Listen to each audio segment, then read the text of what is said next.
On Street View, today we have Rajnish Kumar, CEO of Fullerton Securities and Wealth Advisors, who joins us on the show now. Good having you, Rajnish. Thanks so much for taking the time out.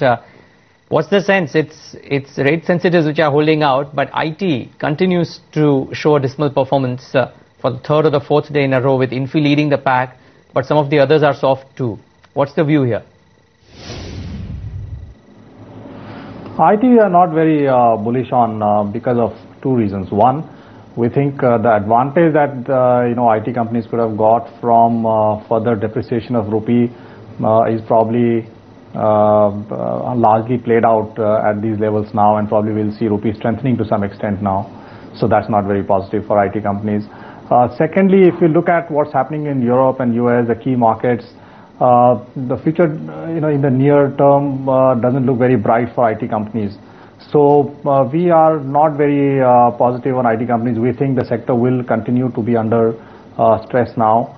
And of course, if there could still be some opportunities here and there. For example, we think, for example, Hexaware or HCL Technologies is quite well poised, but those are few and I think more of an exception than rule.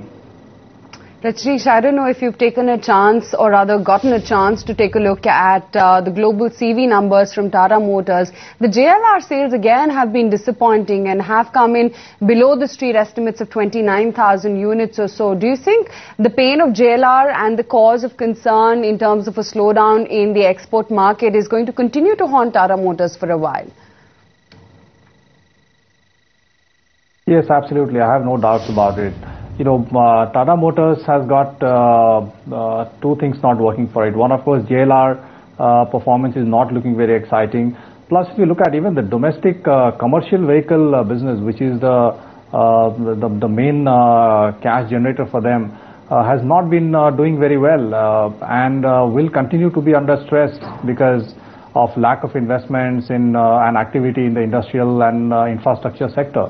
So Tata Motors, after the run-up that we had seen for some time, will continue to be under pressure. So I think it's a stock which is going to underperform for some time now. Rajnish, a couple of final words really. One is, what do you do in a market scenario like this? So there are a lot of calls coming in for buying companies, sub-book, in the metals pack, in the banking pack. What's your view here?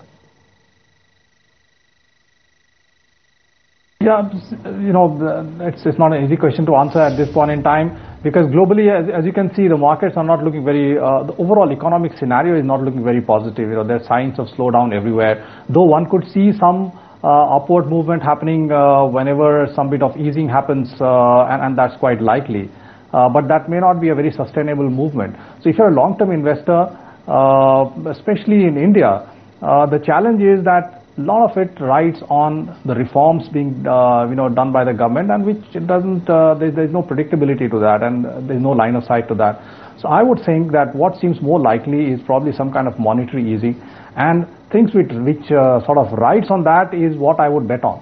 So the consumer consumption theme, which could be consumer durables as well as FMCG companies, plus the banks and finance pack, is something that I would think has a better chance of moving up than other sectors at this point in time.